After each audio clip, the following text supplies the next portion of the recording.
અમદાવાદ જિલ્લા આરોગ્ય વિભાગે આગામી સ્થાનિક સ્વરાજ્યની ચૂંટણી માટે ગરમી અને ઇમરજન્સીને ધ્યાને રાખીને અભૂતપૂર્વ આરોગ્યલક્ષી તૈયારીઓ કરી.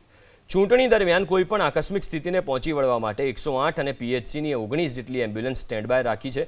તેમજ દરેક મતદાન મથક, ડિસ્પેચ સેન્ટર અને સ્ટ્રોંગ રૂમ પર 1200થી વધુ આરોગ્યની ટીમો તૈનાત રહેશે.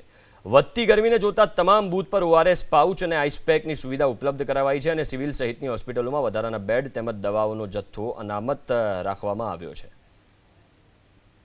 સ્થાનિક સરહદની ચૂંટણી અંતર્ગત તમને જે સ્ટેટ લેવલથી અને ચૂંટણી અધિકારી દ્વારા જે કલેક્ટર સાહેબ દ્વારા જે સૂચનાઓ આપવામાં આવી છે, સૂચનાઓ અંતર્ગત અમે આરોગ્ય વિભાગે કેવી રીતે હીટવેવ અને આ જે અત્યારે ગરમીનો પ્રકોપ છે એને કમ્બેટ કરી શકાય એ માટે તમામ બૂથો ઉપર આપણે ફર્સ્ટ એડ કિટ પણ મૂકવામાં આવી છે. સાથે ખાસ ઓઆરએસ પેકેટ બિનચૂક ત્યાં રહે અને એની સાથે સાથે આપણે પેરામેડિકલ સ્ટાફને પણ ડેપ્યુટ ત્યાં કરેલા છે કે જેથી કંઈ ઇમરજન્સી નાની મોટી હોય તો તેને ત્યાં સોલ્વ થઈ જાય. અને જો ઇન બિટવીન એવું લાગે કે વધુ સારવારની પણ જરૂર છે તો 108ના જોડે પણ કોર્ડિનેશન આપણે કરવામાં આવેલું છે અને 108ની પણ તમામ એમ્બ્યુલન્સો આપણા ગ્રામ્યની અંદર સ્ટેન્ડ બાય રહેવાની છે. એની ઇમરજન્સીની અંદર કંઈ પણ હશે તો તરત જ વિધિન 10 મિનિટ્સ આપણે એમને સારવાર આપી શકીએ. પ્લસ આ ઉપરાંત પ્રાથમિક આરોગ્ય કેન્દ્રો આપણા જેટલા છે તમામને પણ આપણે તે વખતે બિનચૂક ઇમરજન્સી સેવાઓ જાળવવા કીધું છે.